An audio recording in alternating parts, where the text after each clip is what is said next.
அன்பர்களே, ஆண்டவராகிய இயேசு கிறிஸ்துவின் நாமத்தில் உங்களுக்கு மனம் நிறைந்த வாழ்த்துக்களை தெரிவித்துக் கொண்டு சத்திய வசனம் திருமறை பாட நிகழ்ச்சிக்கு உங்களை அன்போடு அழைக்கிறோம். சத்திய வசனம், இது தேவனின் வசனம். நாம் சோர்ந்து போகையில் கரம் கொடுக்கும் நம் தேவனின் வசனம். ஆண்டவராகிய இயேசு கிறிஸ்துவினுடைய புண்ணிய நாமத்தினாலே சத்திய வசன நிகழ்ச்சியை பார்க்கிற கேட்கிற உங்கள் ஒவ்வொருவரையும் ஆண்டவராகிய இயேசுவானவர் ஆசீர்வதிப்பாராக. சத்திய வசனம் என்கிற இந்த நிகழ்ச்சியை தயாரித்து கொடுக்கிற இந்த ஸ்தாபனத்திற்காக நான் ஆண்டவரை நன்றியோடு தோத்தரிக்கிறேன். உலகமெங்கும் அந்த திருப்பணியை செய்கிற இந்த அருமையான திருப்பணியாளர்களை ஆண்டவர் நிச்சயமாகவே பயன்படுத்துவாராக. வசனத்தை மாத்திரம் உயர்த்தி காட்ட வேண்டும் என்கிற ஒரு எண்ணத்தோடு திருப்பணி செய்கிற இந்த ஊழியத்தின் மூலமாக சந்திக்கப்பட்டவர்கள், உருவான ஊழியர்கள் ஏராளமான பேர். ஆகவே இந்த நிகழ்ச்சியை நீங்கள் தொடர்ந்து பாருங்கள், அநேகரை கேட்கும்படி நீங்கள் தூண்டுங்கள். நிச்சயமாகவே ஆண்டவர் இந்த நிகழ்ச்சி மூலமாக பேசுவார். ஆண்டவராகிய இயேசுவானவர் யோவான் நற்செய்தி நூலிலே செய்த 7 அற்புதங்களிலே நாம் 2வது அற்புதத்தை இன்றைக்கு நாம் கற்றுக்கொள்ளப் போகிறோம். ஆண்டவராகிய இயேசுவானவர் அற்புதங்களை செய்கிற ஆண்டவர். இன்றைக்கும் அற்புதம் செய்கிறாரா? செய்து கொண்டுதான் இருக்கிறார். அவர் அற்புதம் செய்ய மாட்டார் என்று நாம் மனித எண்ணத்திலே முடிவுக்கு வரவே கூடாது. நம்முடைய ஆண்டவரையும் அவருடைய அற்புத செயல்களையும் நாம் பிரிக்கவே முடியாது. அவர் மாறாதவர், நேற்றும் இன்றும் என்றும் மாறாதவர். பழைய காலங்களில் அற்புதம் செய்தவர், நிகழ்காலங்களில் அற்புதம் செய்கிறவர், எதிர்காலங்களிலும் அற்புதங்களை செய்கிறவராயிருக்கிறார். யோவான் நற்செய்தி நூல் 5ஆம் அதிகாரம் 1 நீங்கள் 16 வாக்கியங்களை நீங்கள் வாசித்து பாருங்கள். இங்கே ஒரு சம்பவம் எழுதப்பட்டிருக்கிறது. ஆண்டவர் எருசலேமுக்கு செல்கிறார். அந்த காலம் ஒரு பண்டிகை காலம். அங்கே பெதஸ்தா என்கிற ஒரு குளத்தின் அருகே செல்கிறார். அந்த குளத்திலே 5 மண்டபங்கள் உள்ளன. அந்த 5 மண்டபங்களிலே அங்கே குருடர்கள், சப்பானிகள், வியாதி உள்ளவர்கள், பலவீனர்கள் எல்லாரும் தங்கியிருந்தார்கள். ஏன் அந்த 5 மண்டபங்களிலே மக்கள் தங்கியிருந்தார்கள் என்றால் ஒரே ஒரு காரணம். திடீரென்று ஒரு தேவதூதன் வருவார், தண்ணீரை கலக்குவார். யார் அந்த தண்ணீரிலே முந்தி இறங்குகிறாரோ அவன் சுகமடைவார். இது ஒரு நம்பிக்கையாக இருந்தது. அங்கு தேவதூதன் வருகிறானா வரவில்லையா அதை நான் விளக்க விரும்பவில்லை.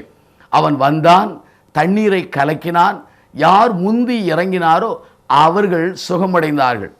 ஆனால் இந்த கூட்டத்திலே ஒரு மனிதன் 38 ஆண்டுகளாக அவன் வியாதி உள்ளவனாக இருக்கிறான். முடங்கி கிடக்கிறான். 1 ஆண்டு வியாதி, 1 மாத வியாதி, 1 வார வியாதியே என்னால் உங்களாலே தாங்க முடியவில்லை. 38 ஆண்டுகள் வியாதிகள் என்றால் தீர்க்க முடியாத ஒரு நீண்ட கால வியாதியாகும். அப்படிப்பட்ட மனிதன் நம்பிக்கையோடு அங்கே காத்திருக்கிறார். இயேசுவானவர் அவனை தேடி வந்து அவனை கண்டு அவனை அறிந்து அவனை பார்த்து ஒரு கேள்வி கேட்கிறார். யோவான் 5ஆம் அதிகாரம் 6 படுத்திருந்த அவனை இயேசு கண்டு அவன் வெகு காலமாய் வியாதிஸ்தன் என்று அறிந்து அவனை நோக்கி சொஸ்தமாக வேண்டும் என்று விரும்புகிறாயா என்று கேட்டார். அவன் அங்கு இருக்கிறதற்கு நோக்கமே சுகமாக வேண்டும் என்பதற்காகத்தான் வந்திருக்கிறார். ஆண்டவர் கேட்கிறார், நீ சொஸ்தமாக வேண்டும் என்று விரும்புகிறாயா என்று கேட்டபோது அவன் சொல்லுகிறான், ஆண்டவரே, தண்ணீர் கலக்கப்படும் போது என்னை கொண்டு போவதற்கு யாரும் வரவில்லை. நான் இறங்குவதற்கு முன்பாக இன்னொருவன் போய்விடுகிறான் என்று சொல்லிவிடுகிறான். உடனே ஆண்டவர் சொல்கிறார், உன் படுக்கை எடுத்துக்கொண்டு நட என்று சொன்னார். உடனே அவன் படுக்கையை எடுத்துக்கொண்டு அவன் நடந்தான். அவன் சுகமானதை கண்ட அநேகர் கேட்டார்கள், உன்னை சுகமாக்கினவர் யார் என்று. அவன் அறியவில்லை என்று சொன்னான். என்ன நடந்தது? அவனுடைய வாழ்க்கையில் நடந்ததை சொல்கிறேன். யோவான் 5ஆம் அதிகாரத்திலே நீங்கள் வாசிப்பீர்களானால் 13வது வாக்கியத்திலே, அவ்விடத்திலே ஜனங்கள் கூட்டமாய் இருந்தபடியினாலே இயேசு விலகியிருந்தார். அந்த மனிதனை இயேசு தேவாலயத்திலே கண்டு, இதோ நீ சொஸ்தமானாய், அதிக கேடானது ஒன்றும் உனக்கு வராதபடி நீ பாவம் செய்யாதே என்று எச்சரிக்கிறார். பின்பு இந்த மனிதன் போய் சொல்கிறான், தன்னை சுகமாக்கினவர் இயேசு என்று சொன்னான். உடனே இந்த இயேசுவை கொலை செய்யும்படி பலர் திட்டமிடுகிறார்கள். அருமையான என் சகோதரனே, சகோதரியே, இதை என்னுடைய மொழி நடையிலே இதை நான் சுருக்கமாக உங்களுக்கு சொன்னேன். இந்த இடத்துல இந்த யோவான் 5ஆம் அதிகாரத்தை நீங்கள் வாசிக்கும் பொழுது, குளத்தின் மேலே ஊற்றின் மேலே நம்பிக்கை வைத்தவன் இவன், அதே போல தூதன் மேலே நம்பிக்கை வைத்தவன், மூன்றாவது இவன் மனிதர்கள் மேலே நம்பிக்கை வைத்தவன். இந்த 3 நம்பிக்கைகளும் அவனை ஏமாற்றினது.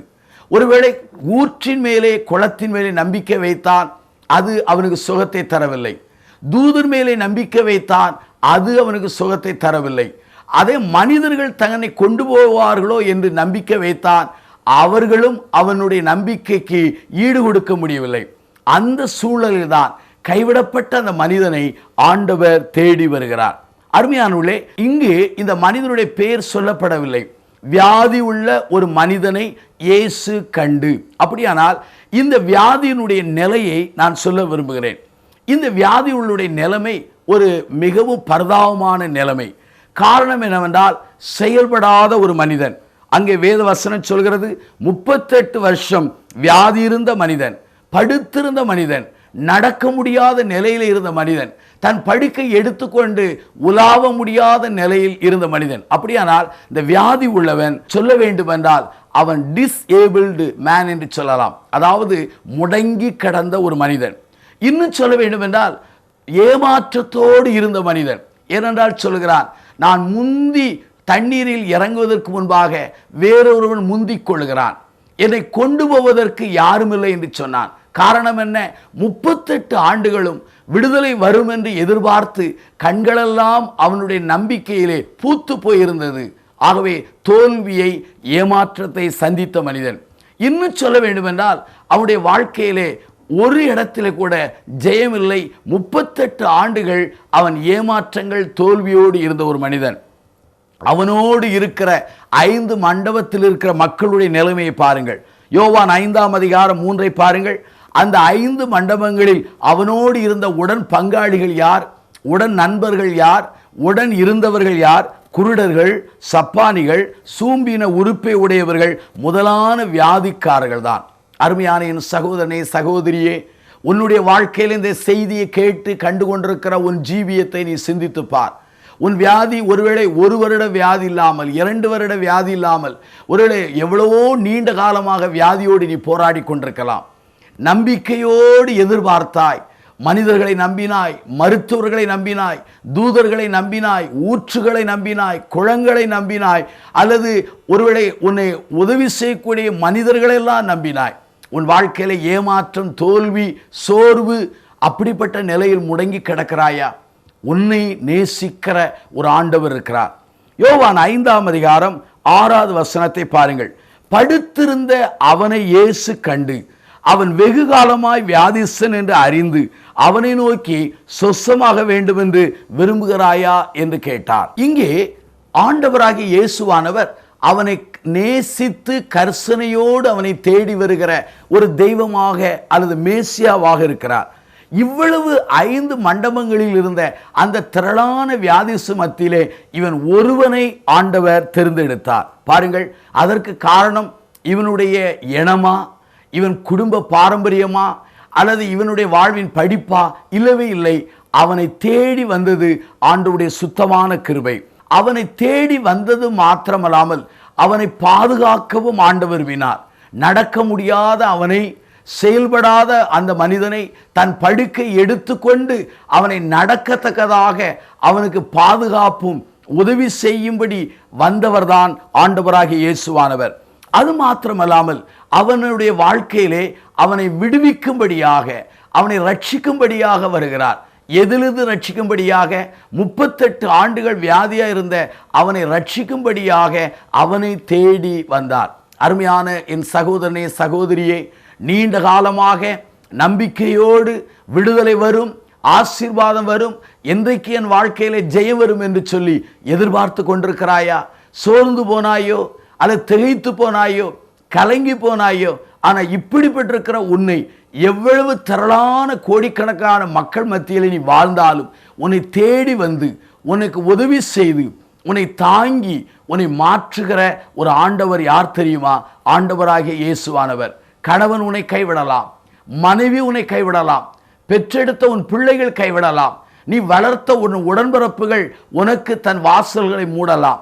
உன்னை நேசித்த உன் ஊழியர்கள் கூட உன்னை மறந்து போகலாம்.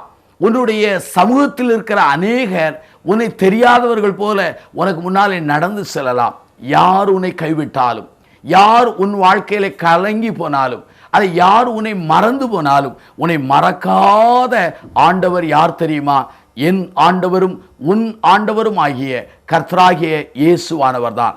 ஆகவே யோவான் 5:6 இந்த 38 ஆண்டுகள் வியாதி உள்ள மனிதனுக்கு நேராக ஆண்டவர் ஒரு அழைப்பை கொடுக்கிறார். என்ன அழைப்பு? நீ சுகமாக வேண்டும் என்று விரும்புகிறாயா? இந்த அழைப்பு அவனுக்கு நேராக வந்தபோது அவன் சரீர சுகத்தோடு அவன் பல குழப்பங்களோடு பேசுகிறான். ஆண்டவரே, தேவதூதன் வருகிறான். அப்பொழுது யாராவது முந்தி எனக்கு முன்பாக இறங்கி விடுகிறார்கள். என்னை சுமந்து போவதற்கு அங்கு யாருமே இல்லை என்று சொல்லி தன் 38 ஆண்டுகளின் கடந்த கால தோல்விகளைத்தான் சொன்னானே தவிர நான் சுகமடைய வேண்டும் என்று விரும்புகிறேன் ஆண்டவரே என்று அவன் சொல்லவே இல்லை. சுகமடைய விரும்புகிறதற்காகத்தான் அந்த பெதஸ்தா குளத்திலே அவன் காத்திருக்கிறான். ஆனால் ஆண்டவர் கேட்கிறார், நீ சுகமடைய விரும்புகிறாயா? ஏனென்றால் தன்னோடு பேசுகிறவர், தன்னோடு இடைவிடுகிறவர், தன்னை தேடி வந்தவர் இயேசுவானவர், மேசியா, தேவகுமாரன், பிதாவின் ஒரே மகன் என்பதை அறியாமல் போனான். ஏனென்றால் இவன் ஆண்டவரை அறிந்தவன் அல்ல, இவன் ஆண்டவரை பற்றி புரிந்தவன் அல்ல. ஏனென்றால் மனிதர்கள் கேட்கிறார்கள், இவன் சுகம் கிடைத்த பிற்பாடு உனக்கு சுகப்படுத்தினவர் யார் என்று கேட்டபோது அவன் சொல்லுகிறான், எனக்கு தெரியவில்லை என்று சொன்னான். ஜனங்கள் விலகியிருந்த அந்த சமயத்தில் தான் இயேசு அவனை கண்டு அவனை எச்சரித்து தான் யார் என்பதை அவனுக்கு வெளிப்படுத்துகிறார். பிற்பாடுதான் சுகமடைந்தவன் அறிந்து கொள்கிறான், தன்னோடு பேசினவர், தன் படுக்கை எடுத்துக்கொண்டு நட என்று சொன்னவர், தனக்கு பரிபூர்ண சுகம் கொடுத்தவர் ஆண்டவர் என்பதை அறிந்து கொண்டான். எனக்கு பிரியமான என் சகோதரனே, சகோதரியை, நீ ஆண்டவரை ஏற்றுக்கொண்ட உனக்கும் அவர் அற்புதம் செய்கிறார். ஏற்றுக்கொள்ளாமல் நீ தூரமாய் இருந்தாலும் உன்னையும் தேடி வந்து அற்புதம் செய்கிறார். நீ விசுவாசித்தாலும் விசுவாசிக்காமல் போனாலும், நீ அவரை தேடி வந்தாலும் தேடி வராமல் போனாலும், உன்னை நேசிக்கிற ஆண்டவர் உன்னை தேடி கண்டுபிடித்து வந்து உனக்கு நேராக சுகமாக வேண்டும் என்று விரும்புகிறாயா என்று சொன்னார். உடனே அவன் தன் கடந்த காலத்தை சொன்ன உடனே ஆண்டவர் சொன்னார், எழுந்திரு, உன் படுக்கையை எடுத்துக்கொண்டு நட என்று சொன்னார். சுகமானவன் படுக்கை எடுத்துக்கொண்டு தானாகவே நடப்பான். சுகவீனத்தோடு இருக்கிற ஒரு மனிதனை படுக்கையிலிருந்து எழுந்து நடந்து செல் என்று சொன்னால் அவன் விபரீதமாய் பார்ப்பான். ஆனால் ஆண்டவர் சொன்னவுடனே விசுவாசத்தோடு கீழ்ப்படுதலோடு அவன் எழுந்து நடக்க ஆரம்பித்தான். ஆண்டவர் பரிபூரண சுகம் கொடுத்தார். அந்த நாள் ஓய்வு நாளாக இருந்தது. அருமையானவர்களே, ஓய்வு நாளிலே யூதர்களோ யூத சமய தலைவர்களோ ஆசாரியர்களோ பரிசேயர்களோ எந்த வேலையும் செய்வதில்லை. ஓய்வு நாளிலே ஏதாவது செய்தால் அந்த செய்தவர்களை கொலை செய்யக்கூட யூத ரபிகள் திட்டமிடுவார்கள்.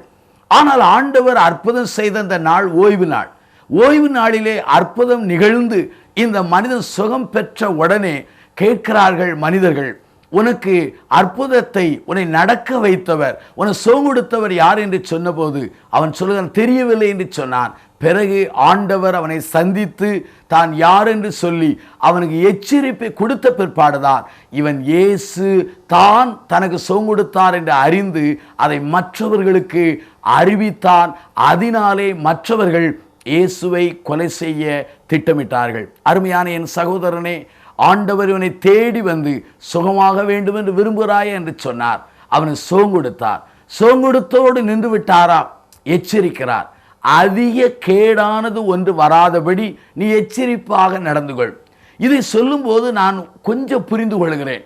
இவன் ஒருவேளை கேடான வாழ்ந்திருப்பானோ, அந்த மனிதனை சுகப்படுத்தி இருக்கிறார் ஆண்டவர். ஆனாலும் எச்சரிப்பு கொடுக்கிறார், அதிக கேடு வராதபடி இன்னும் நீ எச்சரிக்கையாயிரு என்று அவனை கண்டிக்கிறார். அருமையான என் சகோதரனே, சகோதரியே, ஆண்டவர் அற்புதங்களை செய்கிறவர், ஆண்டவர் அடையாளங்களை செய்கிறவர். ஒருவேளை குளத்தின் மேலே, தூதன் மேலே அல்லது மனிதர்கள் மேலே நீ நம்பிக்கை வைத்து ஏமாந்து தொய்ந்திருக்கலாம்.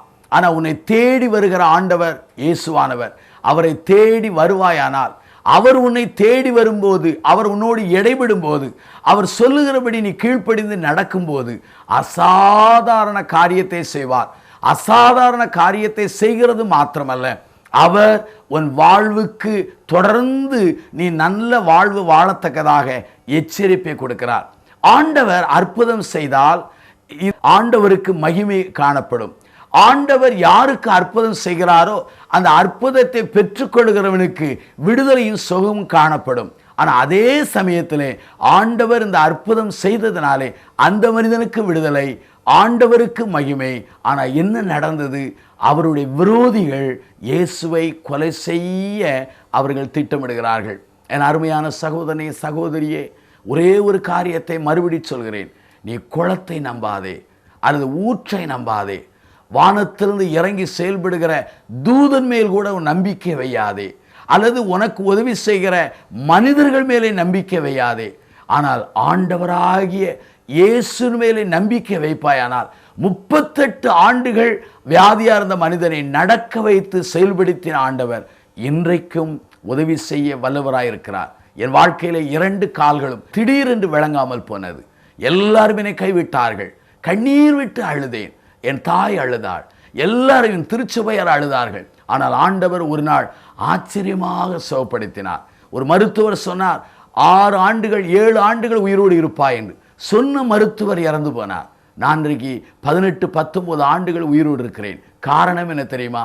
கர்த்தர் இன்றைக்கும் உயிரோடு இருக்கிறார். ஆகவே நீண்ட காலமாய் வியாதி இருக்கிற சகோதரனே, கர்த்தர் உன்னை விடுவிக்க விரும்புகிறார், உன்னை தேற்ற விரும்புகிறார். ஒருவேளை ஊற்றி மேல் நம்பிக்கை வையாதே, தூதன் மேல் நம்பிக்கை வையாதே, மனிதர் மேல் நம்பிக்கை வையாதே. உனக்காக கல்வாரியிலே இரத்தம் சிந்தி மடிந்து உயிர்த்தெழுந்த அந்த இயேசு மேல் நம்பிக்கை வை. அவர் உன்னை ஆசீர்வதிப்பார். பிரார்த்தனை செய்வோமா? அன்பின் ஆண்டவரே, இந்த அருமையான நாளுக்காக நாங்கள் நன்றி சொல்கிறோம்.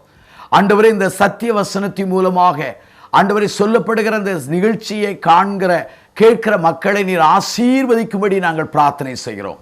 நீண்ட காலமாக யாரெல்லாம் வியாதியோடு இருக்கிறார்களோ அவர்களை தொடும்படியாக நாங்கள் பிரார்த்தனை செய்கிறோம்.